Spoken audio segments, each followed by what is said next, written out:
தமிழ்நாட்டின் தங்கமே, ஏழைகளின் சொந்தமே, பல பள்ளிகளை திறந்து படிக்க வைத்த தெய்வமே, மதிய உணவு தந்த மனித கடவுளாய் வந்து கஷ்டங்களை நீக்கி தந்த கண் கண்ட தெய்வமே, மீண்டும் ஒரு முறை பிறப்பாயா என்று வேண்டுகிறோம். இருந்தாலும் மறைந்தாலும் பேர் சொல்ல வேண்டும், இவர் போல் யார் என்று ஊர் சொல்ல வேண்டும் என்ற வரிகளுக்கு பொருத்தமானவர் பெருந்தலைவர் காமராஜர்.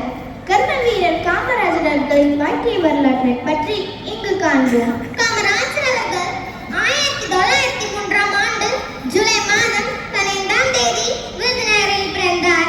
இவர்களின் தந்தையின் பெயர் குமாரசாமி, தாயார் சிவகாமி அம்மையார். இளம் வயதிலே காமராஜர் அவர்களின் தந்தையை இழந்துவிட்டார். காமாட்சி எனும் குலதெய்வத்தின் பெயரே இவருக்கு சூட்டப்பட்டது. இவரின் தாய் இவரை செல்லமாக ராசா என்று அழைப்பதுண்டு. பிற்காலத்தில் 2 பெயர்களும் சேர்ந்தே காமராஜர் என்று வரலாற்றில் நீங்காதனம் பிடித்த பெயராக மாறியது. தனது 6 வயதின் போதே அவரது தந்தையை இழந்துவிட்டதால் அவரது பள்ளி படிப்பை தொடங்க முடியாமல் அவரது மாமாவின் துணிக்கடையில் வேலை செய்தார். செய்தித்தாள்களை படித்து தலைவர்களின் சொற்பொழிவுகளை கேட்டு அரசியல் அறிவையும் நாட்டு பற்றியும் வளர்த்துக் கொண்டார். இவையே இவரை விடுதலை போருக்கு தூண்டியது. பின் காங்கிரஸ் கட்சியின் தொண்டனாக சேர்ந்தார். 1936ஆம் ஆண்டு திரு சத்யமூர்த்தி அவர்கள் காங்கிரஸ் தலைவராக பொறுப்பேற்ற போது காமராஜரை செயலாளராக நியமித்தார்.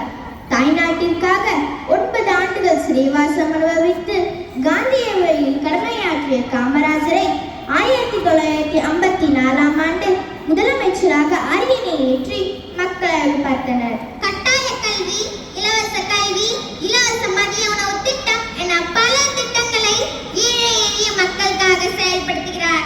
தொழில்துறை, நீர்ப்பாசன திட்டங்கள், மின் திட்டங்கள் போன்றவற்றிலும் முன்னேற்றத்தை ஏற்படுத்தினார். கர்ம வீரர், படிக்காத மேதை, பெருந்தலைவர், கல்வி கற்றிருந்த காமராஜர், தென்னாட்டு காந்தி, கிங் மேக்கர் என பல்வேறு பெயர்களில் அழைக்கப்படுகிறார்.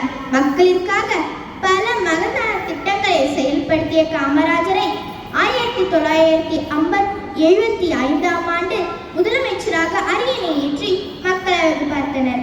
அழகு தமிழே இவரது பேச்சு, சமத்துவம் என்பதே இவரது மூச்சு.